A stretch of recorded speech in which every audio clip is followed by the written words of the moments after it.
justice to them. And yet, when the Son of Man comes, will he find faith on earth? The Gospel of the Lord.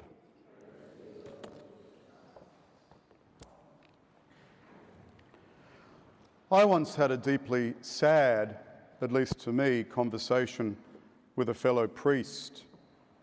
He was an older man, a brilliant man, I would say, dedicated his life to philosophy. But we were chatting one day, and he tried, I'd never done his course, and I'm actually very grateful for that. I'll tell you why in this story. He believed that he'd worked out as a philosopher that really the idea of praying to God was immature. That God set things up and left the rest to us.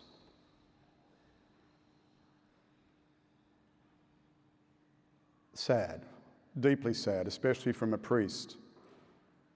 Philosophy can be very attractive, certainly is to me. I spent a chunk of my life studying it as well. But it can lead you to dead ends on its own. And that's a real dead end, to believe that somehow God doesn't interact with us, that he's sort of like a distant parent studying the stock market behind a newspaper in his easy chair, letting the kids run amok. Maybe that reflects that priest's parenting, I don't know. But our God is deeply, profoundly, intimately, passionately engaged with us and our lives. Otherwise, prayer makes no sense. And you'll hear some people, good people, people wrestling with faith, as was that older priest friend, mind you.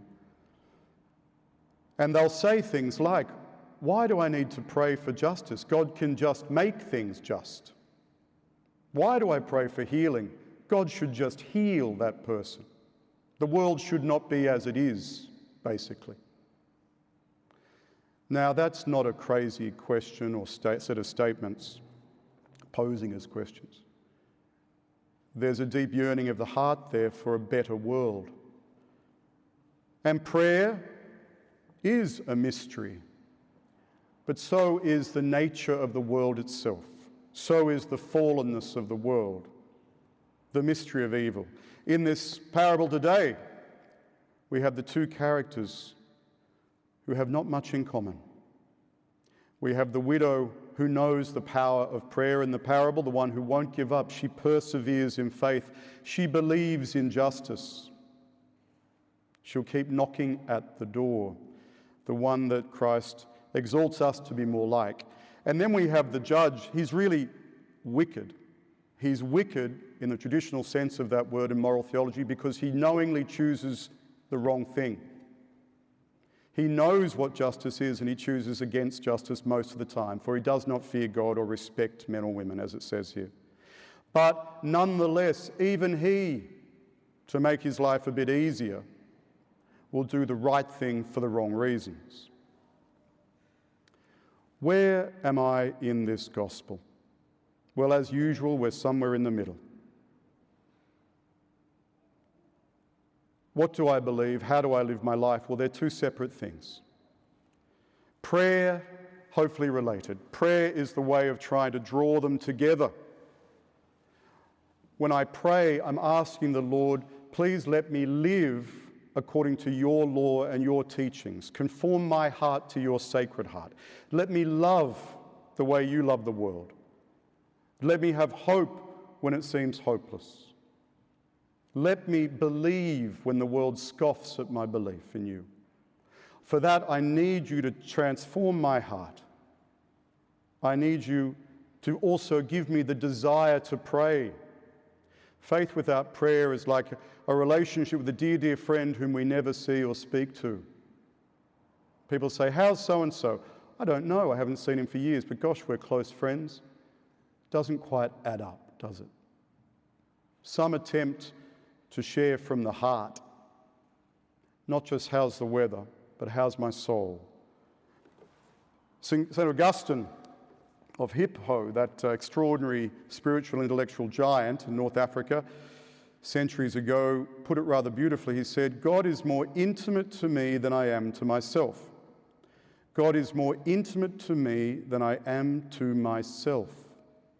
He knows the desires of our heart, even those that we can't name in prayer. He knows the need we have.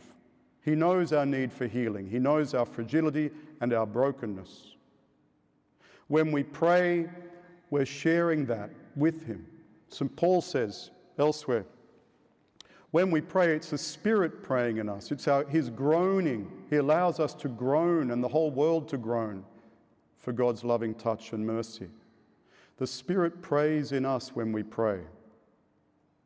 All that we can do is say yes to that love. And then when we're praying and we're drawing, if you like, our story together of who we are, I discover my true identity in prayer. Identity before God. This idea here, Jesus says to his disciples, the real tragedy here is to lose heart. And he knows what's going to be coming for them. Don't lose heart. Heart, in the scriptures, especially the Old Testament as well, is the seat of being. It's the most profound and deepest element part of who we are. It's our relationship with God that defines us, not our sin, not our wealth, not how many friends we have, not what people say about us. It's that relationship with God in that exchange of the most intimate, passionate love. Pache, that priest I was speaking about before, in that most intimate and passionate exchange of love. It's in that we discover who we truly are. Pope Leo, in his recent Encyclical, his first one, which I'd really encourage you to read or get at least a summary of, he's continuing very, very clearly the message of Pope Francis's pontificate, the need to care for the poor. And he's been very outspoken, and he's upset certain people and enlivened the algorithm in North America around his insistence on care and concern for the immigrant, for those fleeing injustice. Not because he feels like it, not because it's a nice political spin, because it flows from the heart of the gospel.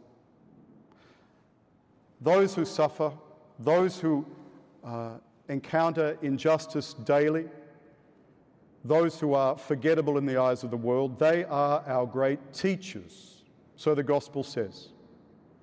This widow is held up today in the gospel by Jesus Christ as the exemplar of prayer. She's not a powerful woman. Everything's stacked against her. She has no one. There's no welfare system in the ancient world. She's a widow. She's lost her support network. And now she falls before the Lord praying for justice, calling for justice against an unjust judge. So we're called upon to persevere, to not give up. But that's not through just gritting our teeth and getting on with it. That's by allowing God's grace into our hearts to allow us to persevere, to give us the strength to love when love seems so difficult, to forgive when forgiveness seems impossible, to live faith and hope and love in a world that finds that mockable. That is only possible, as always, through God's beautiful gift of himself, which we call grace in a word. In my previous work, I had the beautiful and extraordinary privilege to visit overseas many communities that were genuinely deeply poor, disadvantaged, certainly in Vietnam, for example, oppressed by the government. There I saw time and time again the most deep and profound prayer life. They had less to hide behind, the stakes were high, and they fell on their knees in supplication.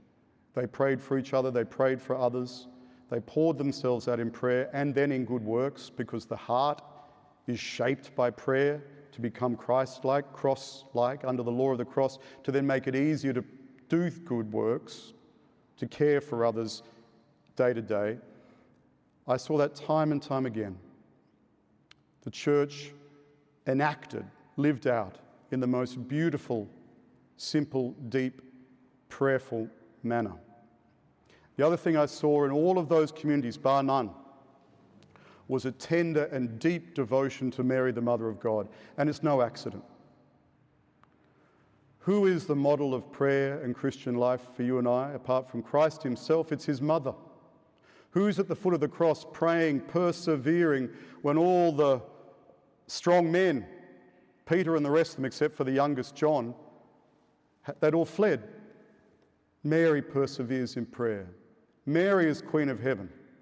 A poor, probably illiterate girl from the back of beyond is Queen of Heaven. God chose her to carry his Son in the silence of her womb and the silence of the foot of the cross. The deep contemplative prayer that Mary represents really is the church. Mary's our guide, and Mary is always closest to the poor and the brokenhearted, and they to her. It's no accident. She is the model of persistence, of love, not like some tough action hero. Deep, vulnerable, humble prayer, knowing the limits of human love, knowing what cruelty and coldness is possible. To hold that nonetheless, to hold that love and that faith and that hope in her heart nonetheless. And all she wants, of course, is that you and I might know the love that her Son, the Father and the Spirit have for you and I.